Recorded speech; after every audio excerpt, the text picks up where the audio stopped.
हम पहले साल में रेस्पॉन्स कम था, हम लगभग 5 लाख के आसपास का टर्नओवर किया था हमने, और इस साल हमने 20 लाख के आसपास किया है, और अभी इस साल नेक्स्ट ईयर हम 30 प्लस हम करने वाले हैं, 30-35 के आसपास। मतलब कार्य अपना स्टार्टअप शुरू करने के तीसरे साल में अगर कोई ये कहते हैं कि 25 से 30 लाख का मेरा जो टर्नओवर हो जाएगा, तो वाकई में एक अच्छा संकेत है उन युवाओं के लिए जो कि जॉब छोड़कर वापस खेतों की तरफ जा रहे हैं, अपने घरों की तरफ जा रहे हैं और वहां जाकर परंपरागत चीज़ों को दुनिया को से परिचय करवा रहे हैं। हरिओम जी, चाकी होना एक अलग बात है, चाकी से पीसना एक अलग बात है, लेकिन जैसे कि आपके वीडियोस में हमने देखा कि महिलाएं चाकी चला रही है। आजकल तो महिलाएं चाकी चलाना भूल गई हैं, कैसे आपको लगता है कि वो आ पाती हैं आपके पास या आराम से मिल जाती हैं? हाँ सर, शुरू के 6 महीने तो ऐसा रहा कि जहाँ यूनिट हमने बनाई थी उसका मेन गेट बंद करके वो अंदर पीसती थी। अच्छा। लेडीज मिली नहीं, उनको ये नहीं हुआ। एक्चुअली उसमें थोड़ा मॉडिफिकेशन किया चाकी में, हमने बियरिंग डाला है, हमने जो एडजस्टर डाला है जो ऊपर नीचे करने का वो भी डाला है, तो आराम से एक महिला आराम से चला सकती है उसमें, वो इश्यू नहीं है। तो शुरू में आई नहीं 3 महीने, तो फिर 3 महीने आई, उसके बाद 3 महीने वो शटर एकदम डाउन करके गेट बंद करके कि हमें कोई देख लेगा, वो बोलेंगे गांव वाले कि आप ये चाकी चला रही हो, पहले वाला है वो चाकी चला रही हो। और अब ये स्थिति है कि सर लगभग 20 महिलाएं, उन्होंने नाम वगैरह पता दिखा के गई कि इन पहले जो भी आपके पास रिक्वायरमेंट हो तो आप पहले हमें प्रायोरिटी हमें दीजिएगा, ये वाला है। आप खुद तो चाकी चला रहे हैं, महिलाओं से चलवा रहे हैं, और आपके फोटोज में देखा मैंने आप कई ऐसे लोग हैं जो चाकी को शायद देखे हुए समय हो गया होगा, वो लोग भी आपके स्टॉल पर आकर चाकी चला रहे हैं। कौन कौन मिल चुके आप तक अब तो? सर पिछले साल 16 जुलाई को शिवराज सिंह जी चौहान कृषि मंत्री वहाँ ICR फाउंडेशन डे पे उन्होंने चाकी चलाई है, और काफी अप्रिशिएट भी किया सर उन्होंने बोला कि बेटा मेरी बचपन की याद दिला दी तुमने, मैंने भी माँ के पास काफी आटा वगैरह पीसा है हमने, और कीप इट अप, आप जारी रखो काम को। फिर उन्होंने अपने सोशल मीडिया पेज से मुझे शेयर किया, वहाँ की उनको अच्छा लगा वो चीज़, और अपने केवलाल मीना जी हैं उन्होंने काफी अप्रिशिएट किया, और अपने बाकीर जी हैं अभी 23 दिसंबर को यहाँ अविका नगर में मिले थे, उन्होंने काफी अप्रिशिएट किया। क्या है आगे का प्लान, क्या है आपका? सर हमारा तो ये प्लान है कि पूरे भारत के हर एक परिवार में ये शुद्ध मसाले पहुंचने चाहिए, और उस दिशा में हम लगातार काम कर रहे हैं। कैसे मिलते हैं आपको क्लाइंट्स जो है खरीदने वाले? आपने कहा कि 25 से 30 लाख का टर्नओवर आप कर लेंगे, तो सिंपल सी बात है कि लोगों तक पहुंच रहा होगा, लोगों को आप सप्लाई कर रहे होंगे तभी पहुंचेगा। कहाँ से मिलते हैं क्लाइंट्स, आपके पास कैसे आते हैं? सर हम 2-3 तरीके से मार्केटिंग करते हैं। पहला हम जो जितने भी पार्क्स हैं, जैसे जयपुर की बात करें, नियर बाई जयपुर सिटी पड़ती है, तो यहाँ सुबह 4 बजे उठते हैं, सामान वगैरह चाकी वगैरह हम साथ रखते हैं, और लाइव लोगों से मिलते हैं, उनको समझाते हैं कि आप देखिए ये इसमें दिक्कत आ रही है, आप यहाँ से लीजिए, कितना प्योर, आप खुद चलाइए, देखिए काम होता है, तो उनको समझाते हैं। फिर लोगों को लगता है कि हाँ है एक्चुअल में काम हो रहा है, चाकी चल रही है, मैं चला रहा हूँ, मतलब ये भी पीछे काम हो रहा होगा। फिर वहां से लोग जुड़ते हैं, और दूसरी एग्जीबिशंस, ऑफलाइन एग्जीबिशन अटेंड करते हैं, जहाँ भी होता है लोगों को वहाँ अवेयर करते हैं, 2 या 3 दिन एग्जीबिशन उसमें होती है। तीसरी से सोशल मीडिया जो प्रायोरिटी में रखते हैं उनको, फेसबुक है या जो भी है, उनको अपने वीडियोस डालते हैं, उनको लोगों को बताते हैं कि हम ऐसा काम कर रहे हैं, और लोगों को बुलाते हैं हम सर अपने फार्म पे, या एक्चुअल में आइए और देखिए काम हो रहा है कि नहीं हो रहा। हमने लाइव लोकेशन प्लांट की डाल रखी है, आप कभी भी आइए, 24 आवर्स कभी भी आइए, देखिए काम कैसे हो रहा है नहीं हो रहा है। और लोग आते भी हैं सर, काफी सपोर्ट करते हैं। अभी पिछले महीने सर नेपाल से एक फैमिली आई है, अभी कुछ दिन पर झारखंड वगैरह पूरे इंडिया से लोग आते, वीकली में 2-3। और रेट्स में कितना फर्क है जो बाजार में मसाले मिलते हैं और जो आपके हाथ से बने हुए मसाले? ज्यादा फर्क नहीं है, फर्क इतना प्योरिटी का है। हम जो सामान लेते हैं जो भी एकदम क्वालिटी वाला लेते हैं, और फिर लेबर कॉस्ट थोड़ा सा बढ़ जाता है, उसमें हाथ से काम होता है, ज्यादा फर्क नहीं आएगा। अगर हम एक परिवार का लेते हैं कि एक परिवार अगर बाहर वाले 500 रुपए का मसाले लेते हैं तो हमारा 600 रुपए का पड़ जाएगा एक पूरी फैमिली का, ज्यादा डिफरेंस नहीं है। और अगर प्योर हम यूज करेंगे तो उसमें लगेगा कम, और आपकी बहुत सारे काफ़ी फैमिलीज का फीडबैक आता है कि हमारे पेट में कुछ इश्यू था, एलर्जी थी, वो आपके मसालों से हमारे गायब हो गई, बहुत सारे इश्यूज हैं वो गायब हो गए। तो कहीं ना कहीं मसालों को सुरक्षित रखने के लिए उनमें केमिकल या प्रिजर्वेटिव डालने पड़ते हैं। तो अगर आप उसके अगर नहीं डालेंगे तो आपके मसालों की जो एज है, उम्र है, वो कैसे आप उसको तय करते हैं? सर अगर हम जो लेते हैं उनको पहले तो ये बोलते हैं आप एक साल का मत लीजिए। लोगों में मसालों में एक सर टेंडेंसी बना रखी है कि 1 या 2 साल का एक पिसवा के रख लो आप, क्योंकि बार बार हम जाएंगे नहीं, खाने के लिए नहीं जाएंगे, जो मेन हुई ये खाना ही अपना। तो लोगों को समझाते हैं कि आप एक साथ मत लीजिए, आप 2 महीने 3 महीने 4 महीने का लीजिए, आपको ताज़ा मिल जाएगा, प्योर मिल जाएगा उसमें। फिर भी हम उनको बताते हैं कि आप जो एक पैकेट हमारा जो है वो उसको जिपर वाला लिया है हमने, कि आप जितना आपको यूज लिया और उसको जिप करके रख दीजिए आप। इसमें एयर नहीं जाना चाहिए, मॉइस्चर नहीं जाना चाहिए, तब आपका आराम से 1 साल तक कहीं खराब, 1 साल तक कहीं। ये कुछ मसाले हैं जो कि हरिओम जी तैयार करते हैं, अपने घर पे तैयार करते हैं, अपने प्लांट पे तैयार करते हैं, जहाँ पर कि महिलाएं आती हैं, खुद पीसती हैं। और तो अभी क्योंकि जब वॉल्यूम की ज़रूरत पड़ेगी आपको, तो फिर तो आपको किसानों से डायरेक्ट करना पड़ेगा, बात करनी पड़ेगी। तो तब तक आप चक्कियाँ बढ़ाते रहेंगे या अंत में एक दिन आप भी जब आपका काम चल निकलेगा तो मसालों को फिर मशीनों से पीसने लगेंगे? सर एक्चुअली ऐसा ऑफर बीच में आया, जैसे आपको प्रॉपर्टी पड़ी तो लोग ऐसे इन्वेस्टर भी आए, उन्होंने बोला कि आप सामने ये रखिए, हम पीछे वो लगाते हैं और काम चालू करते हैं। लाखों रुपए का ऑफर आया, हमने काम ये होगा, हमने मना कर दिया सबको, काम करेंगे तो इसी से करेंगे, नहीं तो नहीं करेंगे काम। वो वाली चीज़ है, मैं एकदम वो कर रखा है, क्योंकि एक्चुअली सर मैंने फील किया है, मैं खुद बीमार हूँ, प्रॉब्लम मैंने फील की है। और लोग ले रहे हैं सर, लोग उत्साहित हैं कि ऐसी चीजें मिले हमें, तो फिर ऐसे करने की जरूरत नौबत नहीं है जी। बहुत अच्छा हरिओम जी, आप हमारे स्टूडियो में आए, आपने काफ़ी सारी बातें बताई। क्या कहना चाहेंगे हमारे उन किसानों को जो कि अभी युवा किसान हैं, जो कि खेतों से थोड़ा दूर भाग रहे हैं, परंतु चाहते तो वो भी हैं कि खेतों के लिए कुछ करें?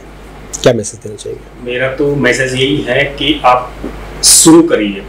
देखिए, जहां तक भारतीय जनता पार्टी का प्रश्न है, भाजपा और एनडीए को महाराष्ट्र की जनता ने जो अभूतपूर्व और ऐतिहासिक जनादेश दिया है, इसके बाद निश्चित रूप से तथाकथित इंडी गठबंधन हताशा और निराशा में था।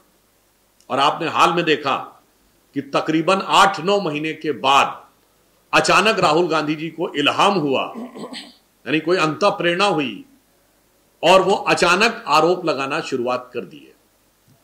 परंतु इस समय जिस प्रकार की राजनीति इंडी गठबंधन के सदस्यों के द्वारा की जा रही है महाराष्ट्र में, वो चिंताजनक है और वह दुखद है। वह महाराष्ट्र जहां से राष्ट्रवाद के अनेक स्वर निकले, वहां से देश के अंदर टकराव की राजनीति का शुरुआत करना निश्चित रूप से दुखद है और दुर्भाग्यपूर्ण है। जहां तक हमारा प्रश्न है, भारतीय जनता पार्टी और एनडीए 2024 के चुनावों के बाद उत्तरोत्तर सशक्त और एकजुट होता नजर आ रहा है। यानी वो सारे ख्वाब मिट्टी में मिल रहे हैं जो वो लोग सोच रहे थे ऐसा हो जाएगा वैसा हो जाएगा। दूसरी तरफ इंडी गठबंधन टूटता और बिखरता नजर आ रहा है। उनके आम आदमी पार्टी एक तो अलग हो ही गई और बाकियों में भी टकराव नजर आ रहा है। मुझे लगता है फिलहाल जनता किसको भुगता रही है वो दिखाई पड़ रहा है। और श्री भूपेश बघेल के बारे में मैं कोट करना चाहता हूं। 2023 के चुनावों के दौरान इंडी गठबंधन में रहते हुए यह बयान एक नेता ने दिया कि भूपेश बघेल भारत के सबसे करप्ट मुख्यमंत्री है। ये किसने बोला? भाजपा ने नहीं, अरविंद केजरीवाल जी ने। तो मुझे लगता है कि अशोक गहलोत जी हम लोगों को बताने की बजाय पहले उनके गठबंधन में क्या जुगत हो रही है, उसके बाद भुगत क्या होगा, इसके बारे में विचार व्यक्त करें तो अधिक उचित होगा। मुझे लगता है कि श्री राहुल गांधी जी का प्रभाव कांग्रेस के नेताओं और अशोक गहलोत जी जैसे वरिष्ठ नेताओं पर भी इस प्रकार कहा जाता है।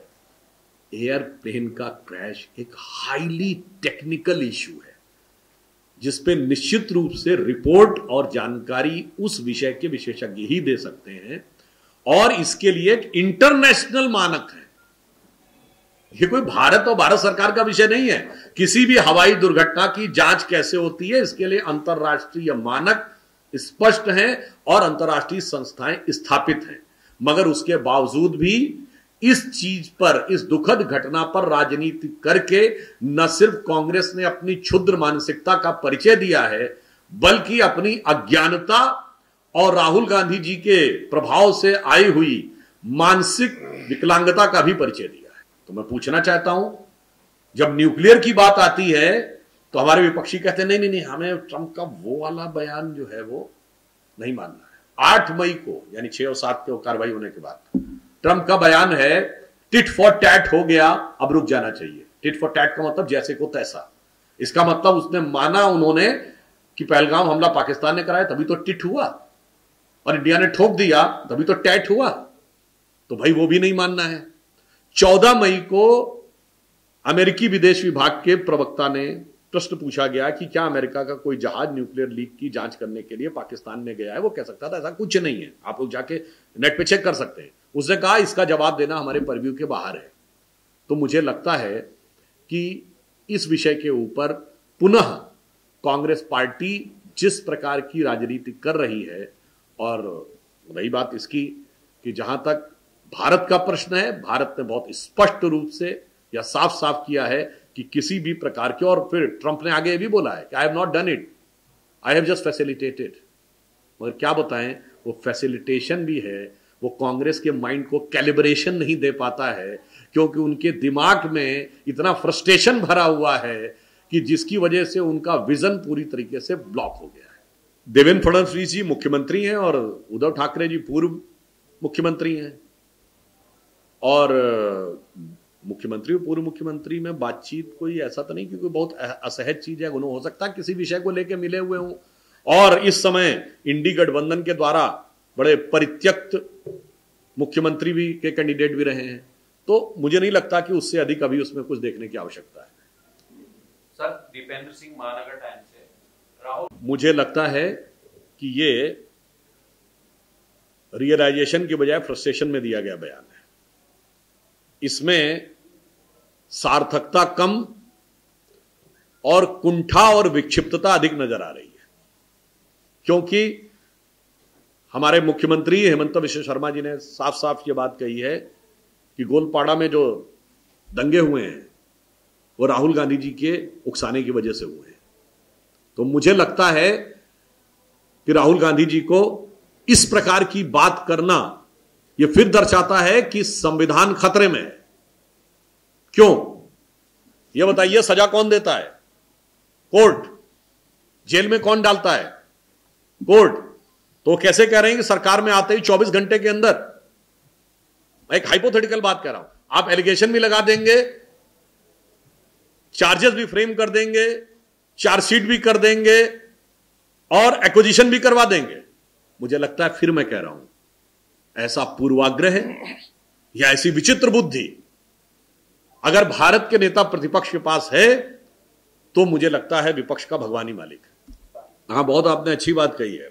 आज लेटेस्ट महंगाई की दर देखिए क्या आई है, 2.1%, जो पिछले एक दशक में सबसे कम है, एकदम बॉटम लाइन पे। दूसरा, हमारी विकास दर कितनी है? 6.5%, जो विश्व की बड़ी अर्थव्यवस्थाओं में फास्टेस्ट ग्रोइंग इकोनॉमी है, यानी rate of inflation growth rate का 1/3 है। आम भाषा में कहूं, महंगाई की दर विकास दर की 1/3 है। भारत के इतिहास में ऐसा कितनी बार हुआ है? और जो लोग इंप्लॉयमेंट अनएम्प्लॉयमेंट की बात करते हैं, अप्रैल 2025 तक का डाटा अवेलेबल है, उसमें इंप्लॉय प्रोविडेंट फंड यानी कर्मचारी भविष्य निधि खाता, जिसमें कर्मचारी अपना प्रोविडेंट फंड डालता है और उसका नियोक्ता भी डालता है, 19 लाख से अधिक खाते खुले, यानी 19 लाख से अधिक लोगों के रोजगारों का सृजन एक महीने में हुआ है। इसीलिए हम यह बात कहना चाहते हैं, महंगाई के ऊपर बात करने, विकास के ऊपर बात करने, रोजगार सृजन पर बात करने का कोई आधार कांग्रेस के पास नहीं बचा है। इसलिए वो लोग अनावश्यक, अवांछित रूप से ऐसे विषयों को उठाते हैं जैसे टेक्स्ट बुक में कोई सामान्य परिवर्तन हो जाए तो उस पर भी राजनीति करने का विचार रखने लगते हैं। डालता है 19 लाख से अधिक खाते खुले, यानी 19 लाख से अधिक लोगों के रोजगारों का सृजन एक महीने में हुआ है। इसीलिए हम यह बात कहना चाहते हैं, महंगाई के ऊपर बात करने, विकास के ऊपर बात करने, रोजगार सृजन पर बात करने का कोई आधार कांग्रेस के पास नहीं बचा है। इसलिए वो लोग अनावश्यक, अवांछित रूप से ऐसे विषयों को उठाते हैं जैसे टैक्स